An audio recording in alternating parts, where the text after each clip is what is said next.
ವದಗನಾಡದಲ್ಲಿ ಕರವೇ ರಾಜ್ಯಾಧ್ಯಕ್ಷ ಟಿ.ಎ. ನಾರಾಯಣಗೌಡರ ಹುಟ್ಟುಹಬ್ಬ. ಶಾಲಾ ಮಕ್ಕಳಿಗೆ ನೋಟ್ಬುಕ್, ಪೆನ್ ವಿತರಣೆ. ದಿನಾಂಕ 10 ಜೂನ್ 2026. ನಾಡು, ನುಡಿ, ನೆಲ, ಜಲದ ರಕ್ಷಣೆಗಾಗಿ ಸದಾ ಮುಂಚೂಣಿಯಲ್ಲಿ ನಿಂತು ಕನ್ನಡಿಗರ ಹಕ್ಕುಗಳಿಗಾಗಿ ಅವಿರತವಾಗಿ ಶ್ರಮಿಸುತ್ತಿರುವ ಕರ್ನಾಟಕ ರಕ್ಷಣಾ ವೇದಿಕೆಯ ರಾಜ್ಯಾಧ್ಯಕ್ಷರಾದ ಟಿ.ಎ. ನಾರಾಯಣಗೌಡರ ಅವರ ಹುಟ್ಟುಹಬ್ಬವನ್ನು ಇಂದು ಕೊಪ್ಪಳ ತಾಲೂಕಿನ ವದಗನಾಳ ಗ್ರಾಮದಲ್ಲಿ ಅರ್ಥಪೂರ್ಣವಾಗಿ ಆಚರಿಸಲಾಯಿತು.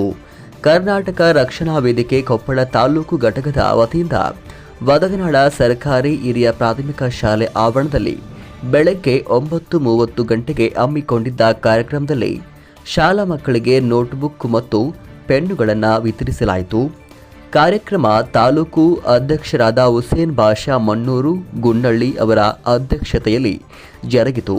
ಈ ಕಾರ್ಯಕ್ರಮದಲ್ಲಿ ಮಹಿಳಾ ಘಟಕದ ತಾಲೂಕು ಅಧ್ಯಕ್ಷೆ ಬೋರಮ್ಮ ತಳಗಡೆ, ಜಿಲ್ಲಾ ರೈತ ಘಟಕದ ಅಧ್ಯಕ್ಷ ಆರ್.ಜಿ.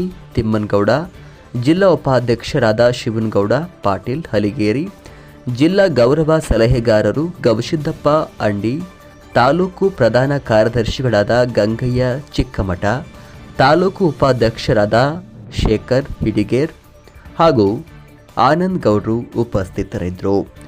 ಗ್ರಾಮ ಘಟಕದ ಅಧ್ಯಕ್ಷರುಗಳಾದ ಇರ್ಷಾದ್ ರೇವಡಿ, ಮುಸ್ತಾಫಾ ಕರಡಿ, ರಮೇಶ್ ಕುಲಕರ್ಣಿ, ಕನಕಪ್ಪ ಹಿಟಿಗಿ ಸೇರಿದಂತೆ ತಾಲೂಕು ಹೋಬಳಿ ಹಾಗೂ ಗ್ರಾಮ ಘಟಕಗಳ ಅಧ್ಯಕ್ಷರು, ಉಪಾಧ್ಯಕ್ಷರು, ಸರ್ವ ಪದಾಧಿಕಾರಿಗಳು, ಮಹಿಳಾ ಘಟಕದ ಸರ್ವ ಸದಸ್ಯರು ಭಾಗವಹಿಸಿ ಕಾರ್ಯಕ್ರಮವನ್ನು ಯಶಸ್ವಿಗೊಳಿಸಿದರು.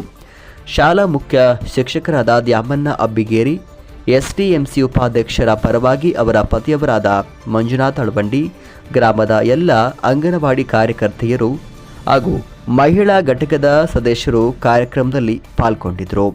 ಈ ಸಂದರ್ಭದಲ್ಲಿ ಮಾತನಾಡಿದ ತಾಲೂಕು ಅಧ್ಯಕ್ಷರಾದ ಹುಸೇನ್ ಬಾಷಾ ಮಣ್ಣೂರು ಗುನ್ನಳ್ಳಿ, ಟಿ.ಎ. ನಾರಾಯಣಗೌಡರು ಅವರ ಹೋರಾಟದ ಹಾದಿಯಲ್ಲಿ ನಾವೆಲ್ಲರೂ ಸಾಗಬೇಕು. ಶಿಕ್ಷಣವೇ ನಿಜವಾದ ಶಕ್ತಿ. ಮಕ್ಕಳಿಗೆ ಸಹಾಯ ಮಾಡುವುದರ ಮೂಲಕವೇ ನಾವು ನಮ್ಮ ನಾಯಕರ ಹುಟ್ಟುಹಬ್ಬವನ್ನು ಅರ್ಥಪೂರ್ಣವಾಗಿ ಆಚರಿಸಿದ್ದೇವೆ ಎಂದರು. ಕಾರ್ಯಕ್ರಮದಲ್ಲಿ ಭಾಗವಹಿಸಿ ಯಶಸ್ವಿಗೊಳಿಸಿದ ಎಲ್ಲರಿಗೂ ತಾಲೂಕು ಘಟಕದ ವತಿಯಿಂದ ಹೃದಯಪೂರ್ವಕ ಅಭಿನಂದನೆಗಳನ್ನು ಸಲ್ಲಿಸಿದರು.